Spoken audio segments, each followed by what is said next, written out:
Hey, everybody. Welcome back. Thank you for joining us. I'm Dr. Sheppard. We're so glad you're here for either our YouTube channel, our podcast, or our Facebook Live video. So, today we are going to be talking about understanding fevers. So, as you know, fevers can kind of be scary. So, if you kind of put yourself back in, when your last time your kiddo was sick, it's the middle of the night, you're jolted awake by your child's warm forehead and their flushed cheeks. Your heart races, you scramble for the thermometer, it confirms what you already know. Your kiddo has a fever. Most parents, your instinct is immediately to reach for Tylenol or ibuprofen. But what if everything you've been taught about fevers is actually incomplete or even incorrect? Did you know that fever reducing medications might actually prolong illness in some cases? What if the elevated temperature isn't the enemy to be fought, but it's an intelligent healing response orchestrated by your child's brain and nervous system? One that's actually fighting infection, activating and supercharging the rest of their immune system, and doing a very important job. So, today we're going to completely reframe how you understand fevers, giving you both the confidence and the knowledge to support your child's natural healing abilities rather than suppressing them. Knowing how to handle a fever is something so many parents wrestle with. On one hand, we have the traditional pediatrician and medical views, which continue to act like the continuous use of fever reducing medications, antibiotics, and so forth is no big deal, and they just keep pumping our kids full of them. But on the other hand, we have our parental gut instincts and common sense that tell us it is normal for kiddos to get sick and have a fever here and there. And maybe we should allow the body to support it naturally versus kind of short circuiting the work that it's trying to do. So ultimately, how we handle these fevers does play a factor in whether our children develop strong, robust immune systems or go down the road that is all too common these days, one that leaves them with a suppressed, dysfunctional, and weakened immune system over time. So, we're going to dive into what role fever plays in fighting acute illnesses and help develop a strong immune system over time. You'll get some tips and strategies on how to support your child's immune system safely and naturally. So, fevers account for approximately 1/3 of all pediatric visits in the United States. That's millions of worried parents rushing their kids to doctors each year, often unnecessarily. What's even more concerning, in a survey, 1 in 3 parents reported administering fever reducing medications for temperatures below 100.4 degrees Fahrenheit, which isn't even really a fever. So, this reveals a widespread misunderstanding about what fevers actually are and the important role they play in healing. Most parents have been conditioned to view any elevation in temperature as dangerous, when in reality, research shows that moderate fevers are beneficial to the immune system and they can actually help children recover faster when they're being properly supported. So, I'm going to talk to you about understanding what a fever really is from a natural and neurologic perspective. So, a fever is not simply an elevated temperature. It's a sophisticated neuroimmune response orchestrated by your child's brain and nervous system, specifically the hypothalamus, which acts as the body's thermostat. So, when your child's immune system detects pathogens like viruses or bacteria, it releases chemicals called pyrogens that signal the hypothalamus to raise the body temperature to a set point via prostaglandins. This creates a controlled, intentional increase in temperature. That's quite different from dangerous overheating that occurs in conditions like heat stroke. From a neurologic perspective, a fever is actually a sign that your child's nervous system is regulating properly. It's actively coordinating a complex immune response to eliminate pathogens and restore health. So, there are a lot of powerful benefits of fevers that a lot of parents don't know. So, fevers actually inhibit pathogen growth because many bacteria and viruses replicate optimally at normal body temperature. So, even a modest increase in temperature can slow down those pathogens' growth, reproduction, and speed. Higher temperatures actually enhance immune function by accelerating white blood cell production. It improves their mobility and effectiveness. Research indicates that fevers increase the number of circulating neutrophils, which is a type of white blood cell.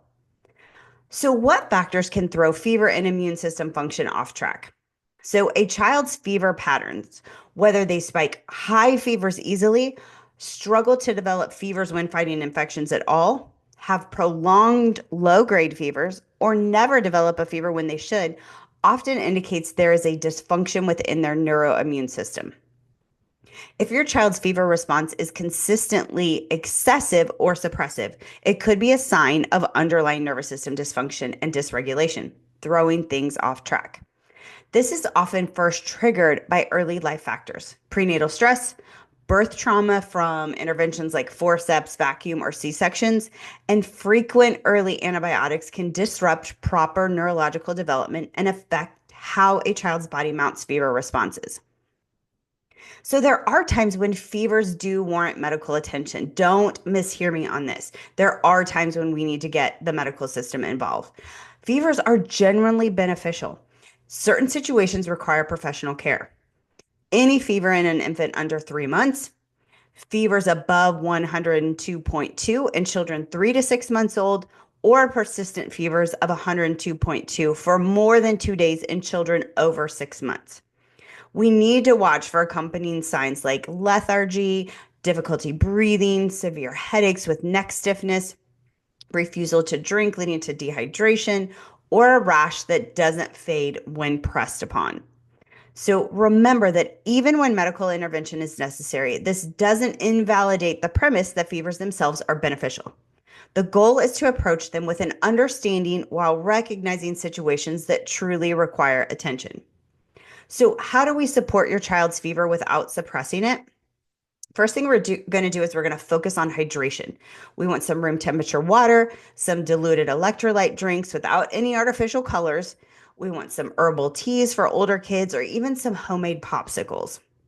If they're, real little and they're still nursing, I love for my mamas to just do extra, just comfort nursing sessions. We need to create a healing environment with extra rest, comfortable room temperatures, lightweight clothing, and lightweight blankets that can easily be removed. We really, really want these kiddos to rest. They always say you need to be fever free for 24 hours before you go back to school or any other activity. That's because the body is still healing. Like if your child breaks their fever on a Tuesday night, do not send them back to school on a Wednesday. Give them that time to rest and heal. You can also consider doing like a little lukewarm sponge bath if your child is really uncomfortable. We don't want to do cold baths because that can cause them to shiver more and actually raise their core temperature. So obviously, I have to say this, you need to get your child checked for subluxation and dysfunction in their nervous system. And we're going to adjust them if they're out of balance. This helps to improve the efficiency and communication of the nervous system, which improves their immune system. So, from a neurologic perspective, these supportive measures create an optimal environment for the vagus nerve and the parasympathetic nervous system to function properly, leading to more effective fever patterns and way faster recovery. I mean, I've seen this in my own kids. Over the years, they really don't have a lot of fevers, but we are ones where we, watch and wait and just kind of let that fever do its thing. And they tend to get sick way less often because we don't intervene when those fevers are safe and controlled. So, understanding fevers from a natural and neurologic perspective can transform how we approach this common childhood experience. Rather than fearing fevers, we can recognize them as evidence of a well-functioning neuroimmune system organizing into an intelligent healing response. So when we support rather than suppress this process, we honor the body's innate wisdom and help our children develop resilient, self-regulating immune systems. Here at Align Family Wellness, our approach to fevers is very simple. We support the body's natural defenses, provide safe and gentle adjustments to make sure the nervous system is balanced and functioning properly, and we empower and educate you as the parent as to other ways that you can help naturally support your children through these illnesses. Getting through it as fast as possible while ensuring we are building and strengthening the immune system instead of shortcutting it and suppressing it. There will be times when the fever gets going and our children need help from medications and other interventions, but they should always be the last resort, not the first option. So the next time your child develops a fever, remember that it's their nervous system and their immune system working together to create an internal environment where pathogens are eliminated and the immune system is activated and getting stronger. By getting your child checked and adjusted and supporting them with natural immune system boosters, rest, and everything else we talked about today, you can help them not only overcome their current illness, but become stronger and more resilient on the other side. If you need more information, you can click the link in our bio. You can visit our website for our blog post. You can check out any of our social channels.